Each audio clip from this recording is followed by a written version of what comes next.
some people are just able to stop, and they don't even have a tiniest little bit of difficulty. Now, there's other people within a day or two or a few days of stopping it, they develop a variety of different things, flu-like feelings, very vivid dreams. One of the characteristic things about withdrawal that you don't see in very many other places is mood lability. They cry really easy and they laugh really easy. You can make them cry by saying something sad and then bring them out of it by saying something silly. And they're crying over the least little emotion. In the beginning it feels good, like, oh, I'm getting my emotions back. But after a while it's a pain because it's uncontrolled emotionality. Electrical shock sensations around the scalp. And they call them zaps because they seem to have almost a sound-like feeling. It's like a tingling and maybe a little zap-like noise. You can get withdrawal mania, withdrawal depression, withdrawal anxiety.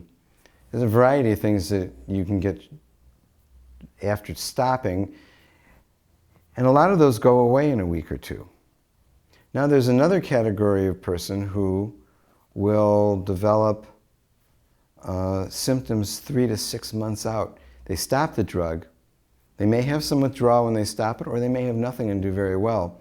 But 3 or 6 months out, they develop a new set of symptoms than the ones that they were being treated for. So initially, I wasn't sure what to make of this. I said, well, you've done well, a couple of months have passed, but the 3 and 6 month set of symptoms was happening so often. It took me a long time, it took me years before I realized, oh, this is part of the toxicity of the drugs. And I realized that this is similar to what you think of from antipsychotic medications causing something called tardive, meaning late, dyskinesia, meaning movement disorder. So with tardive dyskinesia, it can show up while you're on the drug. Usually the drug blocks it, so when you take the drug away, you see it more clearly. Or it may occur months or even years later after taking the drug. So there's a precedent for this kind of adverse reaction happening with psychiatric drugs. Only this time it's not a movement disorder that occurs late. It's more like this intense feeling of anxiety and depression. It's been described as akathisia. It's spelled A-K-A-T-H-I-S-I-A. Akathisia is a movement disorder where you feel like you need to move, but when you do move, it doesn't take away the urge to move. It's very uncomfortable, it's very restless, there's a lot of suicide from it. It's really a very debilitating symptom.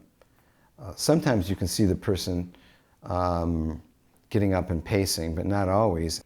Sometimes it'll go away if you reinstate the drug. Sometimes reinstating the drug makes them another notch worse. Sometimes you can find a similar drug that will help. Sometimes each time you try one of those drugs, you're making them one notch worse, and that seems to persist for years. I've been able to follow some people and see that that's gone away after, I don't know, 5 or 6 years, largely gone away, but not completely. What do you hypothesize is the cause of this? Is it neurological damage that takes a long time to repair? Yeah, it has to be neurological damage that takes a long time to repair. Nerve toxicity takes 5 to 7 years to repair itself, even if it's from a solvent or something. It looks like it's following that kind of trajectory. But this is sort of not well described by anyone yet.